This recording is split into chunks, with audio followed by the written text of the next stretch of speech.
ಹರಿಯಾಣದಲ್ಲಿ ಉನ್ನತ ಪೊಲೀಸ್ ಅಧಿಕಾರಿಗಳ ಜಾತಿ ದೌರ್ಜನ್ಯದಿಂದಾಗಿ ಕೆಲವು ಪೊಲೀಸರು ಆತ್ಮಹತ್ಯೆ ಮಾಡಿಕೊಂಡಿದ್ದಾರೆ. ದಲಿತ ಐಪಿಎಸ್ ಅಧಿಕಾರಿಯ ಸಾವಿನೊಂದಿಗೆ ಇದು ಮೊದಲಿಟ್ಟಿತ್ತು. ಐಪಿಎಸ್ ಪೊಲೀಸ್ ಅಧಿಕಾರಿ ಪೂರನ್ ಕುಮಾರ್ ತಾಕೊಲೆ ಮಾಡಿಕೊಂಡ ವಿಷಯ ತಣ್ಣಗಾಗಿಲ್ಲ. ದಲಿತರಾಗಿದ್ದ ಅವರು ಸತ್ಯಕ್ಕಾಗಿ ಬಲಿಯಾಗುತ್ತಿರುವೆಯಂತಷ್ಟೇ ಹೇಳಿ ಗುಂಡಿಟ್ಟುಕೊಂಡು ಮರಣ ಕಂಡಿದ್ರು.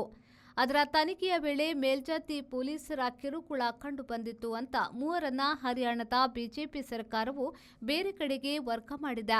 ಈಗ ಮೃತನ ಮೇಲೆ ಆರೋಪವನ್ನ ಹೊರಿಸಿ ಒಬ್ಬ ಪೊಲೀಸ್ ಆತ್ಮಹತ್ಯೆಯನ್ನ ಮಾಡಿಕೊಂಡಿದ್ದಾನೆ. ರೋಹ್ತಕ್ ಎಎಸ್ಐ ಸಂದೀಪ್ ಕುಮಾರ್ ಗುಂಡು ಹಾರಿಸಿ ಕೊಂದುಕೊಂಡವರು. ಇವರು ಮೃತ ಪೂರನ್ ಕುಮಾರ್ ವಿರುದ್ಧ ಆರೋಪವನ್ನ ಹೊರಿಸಿ ತಾಕೊಲೆ ಮಾಡಿಕೊಂಡಿದ್ದಾರೆ. ಇದು ಪೂರನ್ ಕುಮಾರ್ ಸಾವಿನ ತನಿಖೆಯನ್ನ ದಿಕ್ಕು ತಪ್ಪಿಸುವ ಹುನ್ನಾರ ಎಂದು ಕೆಲವರು ಹೇಳಿದ್ದಾರೆ.